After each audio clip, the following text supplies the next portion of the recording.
If NPR is equals to NPR plus 1 and NCR is equals to NCR minus 1, comma, find N and R. Hello dears, topic continue है permutation and combination. Class 11 से है algebra का topic. Equation दिया हुआ है, इस equation से N और R निकालना है। क्या होगा N और R का वैल्यू। पहला इक्वेशन क्या दिया है, एनपीआर के फॉर्म में। एनपीआर का फॉर्मूला क्या होता है, एनपीआर इज इक्वल्स टू होता है फैक्टोरियल एन बटे फैक्टोरियल एन माइनस आर। ये होता है एनपीआर, है ना। इस फॉर्मूले को यूज करेंगे। सो इस टर्म के लिए एन क्या है, इस टर्म के लिए एन बराबर एन होगा और आर बराबर आर ही होगा। आर बराबर आर, इस टर्म के लिए एन बराबर एन और आर बराबर आर प्लस 1 है। देखो पहला वाला पे फॉर्मूला लगाएंगे तो ये फॉर्मूला ही उतार दो, वही चीज है। सो फैक्टोरियल एन बटे factorial n minus r is equals to, अब दूसरा वाला के लिए फैक्टोरियल एन बटे फैक्टोरियल एन माइनस आर, तो एन माइनस आर के रूप में आर प्लस 1। ब्रैकेट हटाते हैं इसका तो माइनस आर होगा और minus plus minus 1। So n minus r minus 1, n minus r minus 1 का फैक्टोरियल। फैक्टोरियल एन इसमें से कटेगा, क्या बचा, एन माइनस आर का factorial is equals to n minus r minus 1 का फैक्टोरियल। अब देखो इसमें से किस टर्म का फैक्टोरियल करना है, हम बड़े वाले टर्म का फैक्टोरियल करेंगे। n माइनस आर और n माइनस आर माइनस 1, दोनों में से बड़ा कौन है, n माइनस आर, ये बड़ा है। फैक्टोरियल n फॉर्मूला क्या है, n into n minus 1 into n minus 2 dot dot 3 into 2 into 1, ये फॉर्मूला फैक्टोरियल n का।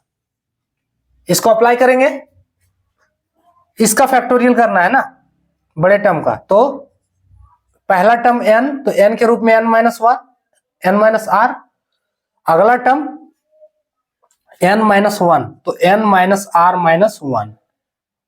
अगला टर्म होता अगर तो n माइनस 2 होता, लेकिन अगला टर्म तक नहीं जाएंगे क्योंकि इधर है already n minus r minus 1 का फैक्टोरियल है RHS में। So n minus r minus 1 का फैक्टोरियल, क्यों, ये कट जा रहा है ना, यहीं तक रोके, क्यों, क्योंकि दोनों कट जाएगा। सो n माइनस आर बराबर 1, इक्वेशन इसको 1 मान लो भी। अब दूसरा वाला क्या है, एनसीआर के फॉर्म में। तो एनसीआर का फॉर्मूला क्या है, n C r is equals to factorial n बटे factorial r into n minus r का फैक्टोरियल। इस पे ये फॉर्मूला लगाएंगे। अब देखो इस टर्म के लिए n बराबर n है, r बराबर r है, ठीक है। इस टर्म के लिए n बराबर n और r बराबर r माइनस 1 होगा। फॉर्मूला अप्लाई करते हैं। एनसीआर के लिए तो डायरेक्ट फॉर्मूला ही लिख दो, कुछ इसमें चेंजिंग नहीं है। क्या होगा, फैक्टोरियल n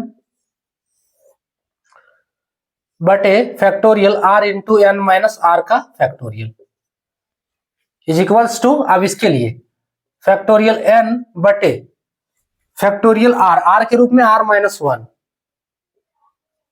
r के रूप में r minus 1 factorial r into n minus r का फैक्टोरियल, तो n माइनस r के रूप में r minus 1, so n minus r plus 1 का factorial, minus minus plus. Factorial n कटा, क्या बचा, factorial r into n minus r का factorial is equals to r minus 1 का factorial into n minus r plus 1 का factorial. अब देखो इसमें से किस टर्म को ब्रेक करना है, इतना जान लो कि बड़ा वाला टर्म को ब्रेक करना है। सो r माइनस 1 और r में बड़ा कौन है, फैक्टोरियल r बड़ा है ना। और n माइनस r और n माइनस r प्लस 1 में बड़ा कौन है, n माइनस r प्लस 1 बड़ा है। तो इधर में से फैक्टोरियल आर को ब्रेक करेंगे, इधर में से n minus r plus one को ब्रेक करेंगे इस फॉर्मूले से। क्या बनेगा, r into r minus one का फैक्टोरियल यहीं रोक दे हैं क्योंकि आर माइनस वन का फैक्टोरियल आरएचएस में है।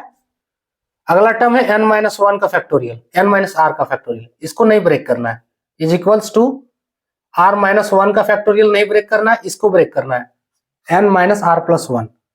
तो पहला टर्म एन, सो एन के रूप में n minus r plus one. अगला टर्म एन माइनस वन, तो n minus r plus one minus one, है ना, प्लस वन माइनस वन खत्म, तो एन माइनस आर।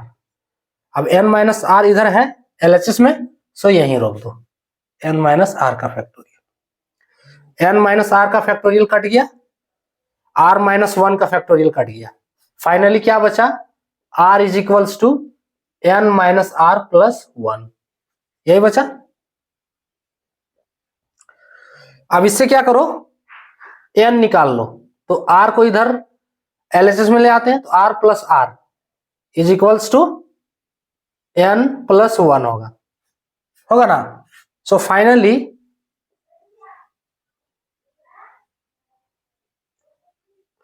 चलो 2r हम क्या करते हैं, n निकाल लेते हैं यहां से, 2r minus one is equals to n, 2r minus one is equals to n, इसको इक्वेशन 2 मान लो। अब इस n के वैल्यू को यहां डाल दो इक्वेशन 1 में, ठीक है, इस n के वैल्यू को इक्वेशन 1 में डाले तो क्या होगा, पुट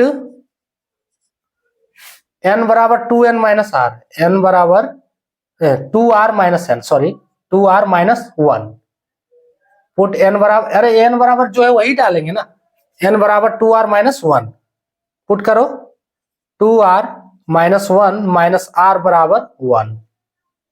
सो 2r में r गया तो कितना बचा, r बचा, r माइनस वन बराबर 1, तो r बराबर 1 प्लस 1 होगा। सो r का वैल्यू कितना आया फाइनली, r बराबर 2 इसका आंसर।